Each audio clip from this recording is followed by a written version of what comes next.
Conheça todas as soluções inteligentes que oferecemos. Proteus, qualidade reconhecida e certificada ISO 9001-2015.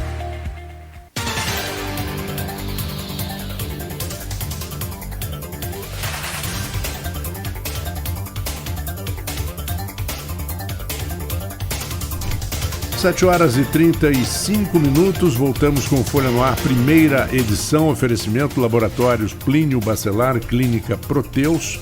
E agora nós temos aqui a presença do deputado Rodrigo Bacelar. Rodrigo, bom dia, sempre um prazer vê-lo e bem-vindo novamente aqui ao Folha no Ar, primeira edição.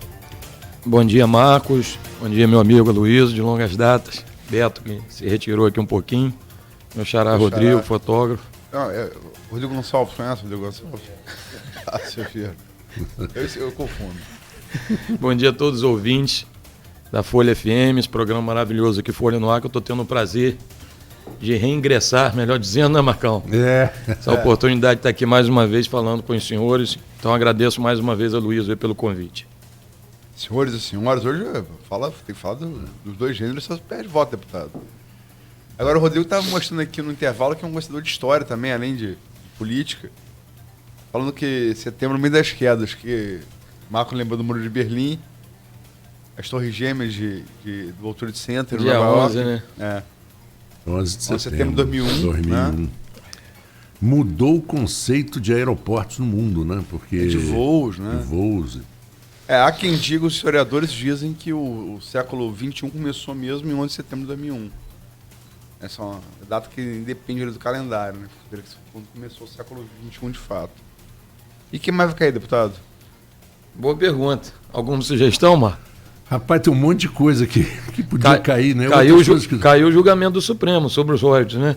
Caiu até 22 de abril. Boa. Caiu também a condenação à segunda instância ontem. Exatamente. Né? Aliás, foi uma coisa engraçada, porque o Supremo simplesmente desdisse ele mesmo, né? Porque o Supremo era a favor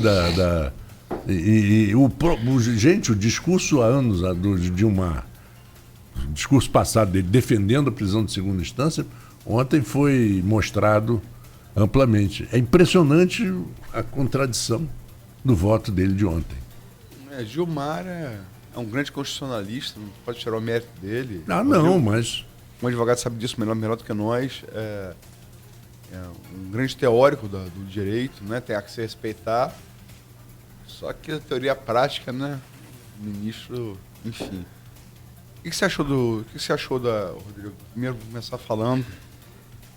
Uma coisa muito importante para Campos, para a região, você está muito ciente disso. Ontem um dos seus parceiros políticos aí, o deputado André Siciliano, presidente da Alerj, anteontem, teve com o ministro Dias Toffoli uma reunião que também participou a deputada, sua colega também, Zeidan, deputados federais, o Vladimir, Clarissa, a Benedita da Silva, também mais quem foi na capa da Folha de hoje. Né? Vladimir foi. Não, eu falei, Vladimir, Clarissa, prefeito Rafael Diniz foi. Pelon Petro. Você acha que isso teve alguma interferência? O Toffoli já havia registrado que tinha pedido dos governadores para adiar isso. Como é que você viu essa decisão? Aloysio, ontem à noite, na verdade, o Arnaldo Neto me pediu até um breve comentário sobre a posição do Supremo. Eu posso dizer que eu acho que é um motivo que a gente tem, Marcos, não de comemorar, mas sim de novamente ligar um sinal de alerta, que a gente ganhou aquele famoso respiro, né, para poder criar medidas urgentíssimas no Congresso Nacional de coalizão para que a gente ache uma medida exatamente, de modo que não cause um impacto que uma decisão, por exemplo, do dia 20, que a tendência era que perdêssemos e que ia causar um dano irreparável para o Estado do Rio, principalmente ia chegar a uma situação surreal. Eu acredito que você esteja dizendo exatamente, só vou dar uma colocada, como eu entendi, já não é mais tempo de se acomodar na decisão, como foi feito de 2013. Exatamente. Só parece que isso aí não vai tocar mais no assunto, agora não.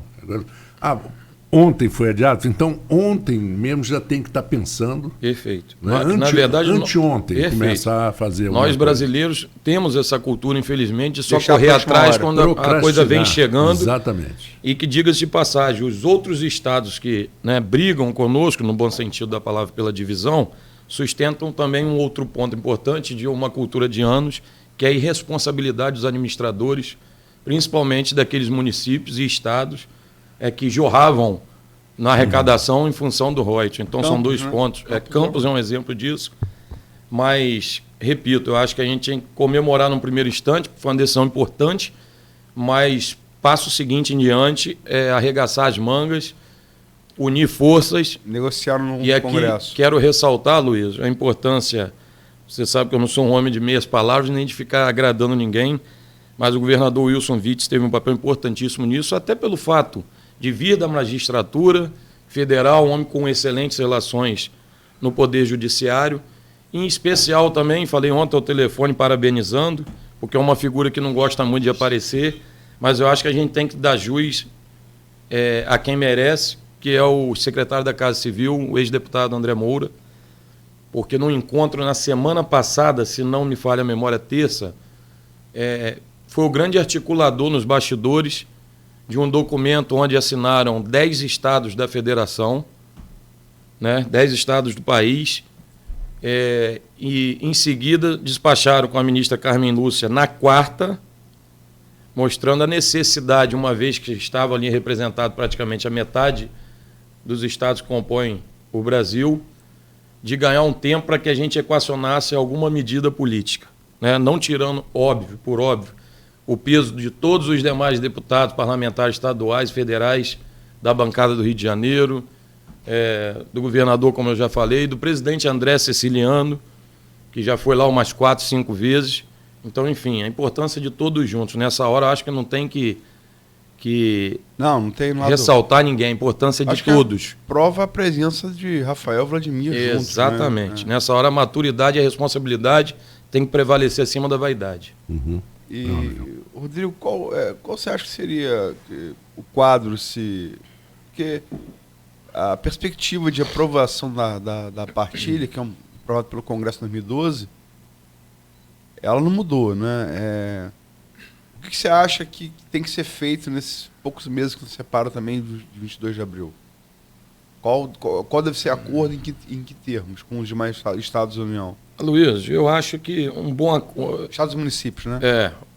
Eu acho que o caminho, o grande passo para esse momento, é se pensar numa divisão daqui para frente, que é natural, que eles pleiteiam, e acredito até que seria o tocante da decisão do Supremo se adentrasse na matéria jurídica. E é dividir daqui para frente, para trás, digamos, pela segurança jurídica ia permanecer, mas eu acho que os estados que pensam nessa divisão conosco têm que pensar numa medida de forma que seja gradativa.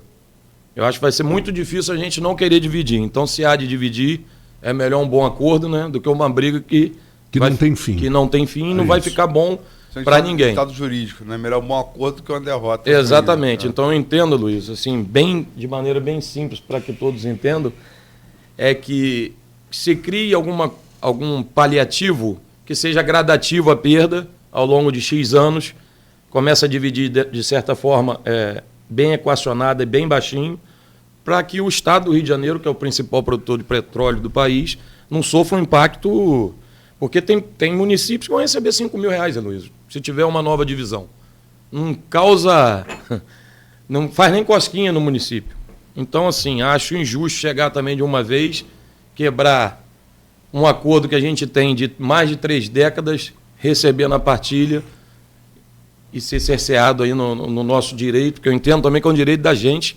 Se a gente é o maior produtor, a gente que tem o maior risco iminente de dano ambiental. Pois é, a minha dúvida, por exemplo, Rodrigo, tem 2 coisas aqui que eu queria perguntar a você, a tua opinião. Rapaz, eu vou chamar o Rodrigo para vir aqui todo o programa. Café no primeiro bloco. Só com o Rodrigo. Cláudio Nogueira tá dando café. Verdade, é verdade. Segundo bloco, Claudinho é nota 1000. Frio, tá vindo quentinho aqui. Está pelando aqui, tá queimando. Vai até acordar a pessoa depois do Flamengo de ontem. Mas o primeiro bloco só com o Rodrigo aqui. Eu vou chamar o Rodrigo para vir toda semana aqui. Vou ter café quente aqui no primeiro bloco. Mas desculpa, Marco. Não. Obrigado, eu tinha Cláudio. pensado nisso também. Mas olha só, Rodrigo. A coisa de uns 20 dias atrás, um mês talvez, houve aquele tiro, não foi... Também não chega a ter sido uma notícia falsa, nada disso, mas houve uma exploração de uma notícia, ou a divulgação de uma notícia de que o Witzel teria conseguido um adiamento com o Toffoli. Mas vazou. Aquilo foi um vazamento natural. Acontece. Natural não foi. Acontece. Não, natural sim, Luiz, porque hoje... Por conta do vazamento, desse jeito. aqui no adiamento não Exatamente. Eu me deu a impressão, e isso é só impressão, né, de que o Toffoli falou assim, não há possibilidade de adiamento. Que ele teria tomado essa decisão de raivinha, assim, vazaram, então eu não vou, como se já tivesse acertado e ele voltado atrás. Deixar claro para o ouvinte, no rito jurídico, a decisão é sempre da relatora, né? Do relator. Sim. Então, quem decidiria adiar ou não é o ministro Carmen Lúcia, né? Sim. É o relator da ação que define se adia ou não. É verdade. Essa é uma. E outra coisa é o seguinte, qualquer proposta de redistribuição que seja reiniciada tem que salvaguardar um percentual que seja para o caso dos acidentes, por caso da que você acabou de dizer. Vi de exemplo agora o que está acontecendo no vazamento. Nordeste, Exatamente. Nordeste, Então, esse impacto ambiental que nós sofremos, embora se causa um vazamento lá em cima, todo mundo sofre também, né? Mas o vazamento no Nordeste não foi da extração de petróleo, foi já num petróleo carregado. Né? Carregador. Carregado num navio petroleiro. Mas, enfim... Não, é isso, é que salvaguarde pelo menos um percentual para casos de que a gente tenha um fundo. Perfeito. Para evitar, ou para poder recuperar de um impacto ambiental. Perfeito. Prova maior disso, eu acho que apesar de todo o esforço do governador, o passo fundamental na reta final foi justamente uma boa proposta de acordo, através desse movimento do secretário André Moura, que foi líder de governo do Temer, uma pessoa que tratava com mais da metade do Congresso. Então, assim, através desse bom acordo e com diversos governadores assinando, causou uma boa impressão à ministra. Eu acho que acredito que é o ponto dela se sensibilizar e entender que realmente é algo que está muito dividido, a discussão. Não, até porque a ministra Carmen Lúcia, como sem querer dar uma Dallagnol, que falou faixinha nossa, né? Mas a ministra Carmen Lúcia é nossa, né? A ministra Carmen Lúcia ela votaria a favor, contra a partilha. Mas não pode já perder. Isso é uma coisa que está bem clara. Mas alguém chegou a comentar, Luísio, e isso é curiosidade minha, pura curiosidade. Alguém chegou a comentar quais seriam os 6-4? Quer dizer, quem votaria, quais eram os 4 que votariam contra a nova partilha e os 6 que votariam a favor? Não do contra da partilha, da ilegalidade ou não da medida. O nome está dizendo, é uma ação direta de inconstitucionalidade que segura a partilha. Então, o Supremo vai julgar apenas se a lei, nova lei de partilha é constitucional ou não, né? Uhum. E os ministros que queriam, que se pressupõem, não houve julgamento, queriam votar contra seriam Carmen Lúcia, o Fux, Marco Aurélio, que é carioca, embora... Barroso que... Não, Barroso não pode. Ele já deu por impedido. Porque eu falar que foi ele que elaborou, conseguiu eliminar enquanto advogado na época. Ele não era procurador-geral, Rodrigo, mas ele era um dos procuradores que assinaram a ADIM, né? E o quarto, o Gilmar Mendes. Gilmar Mendes também ele votaria contra. Enfim, eu estou falando de previsão, logicamente não houve julgamento, né? Mas como é que você acha que deve ser essa negociação? Em que termos? Como é que você acha que ela vai ser no Congresso? Luiz, eu acho muito indefinido ainda a gente antecipar qualquer debate sobre o tema, porque eu acho que ainda vai ser pano para muita discussão. Eu acho que o momento, isso foi uma sugestão feita inclusive ao governador, da gente abaixar a temperatura, principalmente no tocante a essa disputa de presidência, porque o presidente Jair Bolsonaro tem um papel importantíssimo ao lado do governador Wilson para poder tentar uma maioria. Você acha que Bolsonaro, o clã Bolsonaro, que tem o seu reduto eleitoral no Rio de Janeiro, eles se empenharam nessa, como deveriam? Eu acho, pelo que eu acompanho, ali até dos amigos parlamentares do PSL, sim. No primeiro momento estava todo mundo caminhando no mesmo sentido e fazendo força. Me assustei um pouco de um mês para cá, porque os debates em função da pretensão do governador de já querer disputar a presidência e meio que se arranharam ali, mas eu acho que não seria ao absurdo do Jair levar para o fígado, porque apesar de não ser natural do Rio de Janeiro, ele é um filho adotado. E exatamente, que o domicílio dele é Rio de Janeiro, vereador, ele vive ali desde novo, os filhos... Carlos Bolsonaro, exatamente. Flávio Bolsonaro, só Eduardo que é de São Paulo. Exatamente, então assim, de fato eu acho que o melhor acordo que a gente pode encontrar no Congresso para que a gente sugira uma PEC ou algo desse tipo, para equacionar o problema e fazer com que a sardinha até perca objeto no Supremo, é justamente o empenho tanto do governador quanto do presidente. Só dessa maneira, Luiz, a gente vai conseguir maioria. E qual você acha o que você acha que deveria estar na mesa de negociação com os demais? Então, fala a verdade. A maioria dos estados da União não são produtores de petróleo. Então, o que você acha que deveria estar na mesa? O que a gente deveria oferecer e o que a gente deveria lutar para manter na negociação? Você é um parlamentar. O que a gente deveria botar assim na mesa com os mais deputados das outras unidades da federação? Luiz, eu acho que foi o que eu falei muito que abstratamente aqui no início. Eu acho que mas de maneira concreta. Pensar numa cota X e que seja pactuada, parcelada gradativamente, para que a gente tenha tempo de mudar a cultura, de entender que a gente vai começar a perder gradativamente, porque não adianta, se esticar muito a corda, não vai chegar a lugar nenhum. Aí, de fato, o poder público, o poder judiciário tem que ser provocado e vai decidir da maneira dele. E que aí seria um choque e um caos para a gente. Então, assim, eu acho prematuro aqui dizer... Tem números disso? Não, acho que a gente tem que se aprofundar melhor, debater, agora é a hora disso. Muito se ficou esse tempo inteiro brigando, jogando peso nas costas do judiciário para que a gente tivesse essa proteção e a solução, quando na verdade agora compete a gente, principalmente toda a bancada do Estado do Rio de Janeiro, estudar e achar uma solução que crie o menor impacto possível para a gente ao longo de anos. Rodrigo, tem um ouvinte aqui, deu um piripaque aqui, estou reiniciando, mas a gente falou sobre isso aqui ontem, Marco. Nós entrevistamos o professor Marcelo Gantos, das notícias do dia de ontem, e anunciando o professor Rodrigo. Falando em verba, em impacto econômico, você conseguiu ontem a liberação de 8... Ontem não, anteontem, a gente anunciou ontem, de 8 milhões de reais para os hospitais filantrópicos de Campos, que estão aí, né, com 3 meses de repasse. De repasse municipal, né,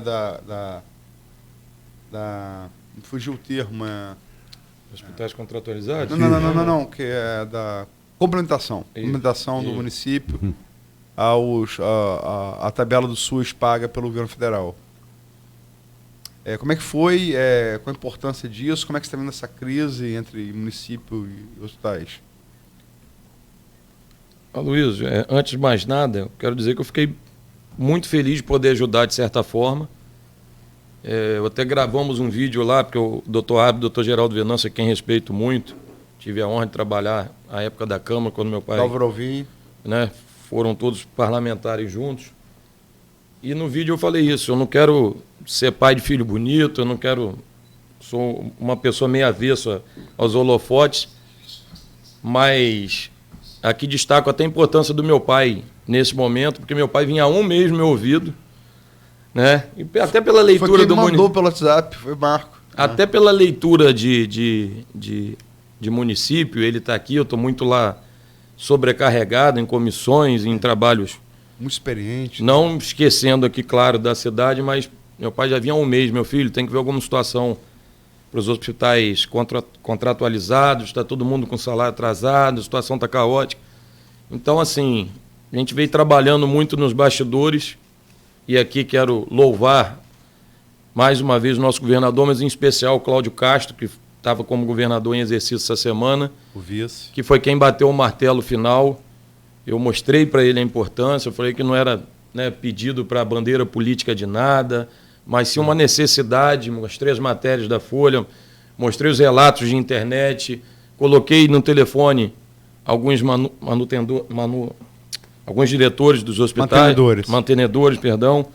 Então, enfim, diante dessa emergência, que ele realmente viu que a situação não é das melhores, a gente sabe que a situação, a queda dos royalties, tem impactado severamente na vida do município, independente desses debates de má gestão ou não, se o prefeito está bem ou não. Então, eu tive a felicidade essa semana dele conseguir esse aporte de 2 milhões para cada um dos 4. Eu falei 8 milhões, são 2 milhões. Desculpa. Não, são 8, mas ficaram 2 para beneficência, 2 Santa Casa, 2 Álvaro Alvim, 2 plantadores de cana. Foi dividido. 2 para cada. Isso, foi dividido de forma 8 milhões igualitária. Total, 2 milhões para cada. Exatamente. Então, assim, pela felicidade dos diretores lá e pelos elogios, que nem eu fazia ideia, Marcos, até onde isso podia afetar, eu recebi mensagem que me chamou a atenção, Luiz. Isso foi na quarta reunião. Na terça noite, quando já vazou que teria batido o martelo e teria reunião no outro dia para anunciar, de 6 prefeitos da região, ressaltando a importância disso, não só para Campos. Né? Recebi mensagem de prefeitos falando: poxa, Rodrigo, você não faz ideia do bem que você está fazendo aqui para a cidade. Assim, a gente, de fato... Não só para a cidade que eu... só consegue medir quando você vê que... Campos atende vários municípios. Campos é polo de saúde, né? Exatamente. E isso foi falado lá. Acabou que eu encontro com o secretário de Mar também, que eu tenho que aqui agradecer muito pela atenção, pela compreensão, pelo esforço. E acabou sendo um encontro muito proveitoso, porque ali se debateu, além dessa questão das verbas aí de socorro para os hospitais contratualizados, muita questão da saúde aqui do interior e de Campos em especial. Nós ficamos ali quase 2 horas em reunião, me chamou até a atenção ao final, agradecer ele: poxa, Edmar, muito obrigado, achei que a gente ia discutir só um tema, mas se discutiu muito com o secretário Abdo Neme, na frente de todos os diretores, né, situações que possam fazer com que a saúde de Campos reaja um pouco. Está aqui o comentarista, é o Maer Lubanco, vou aqui ler. Quero agradecer ao deputado Rodrigo Bacelar pelo empenho para amenizar as dificuldades dos hospitais contratualizados.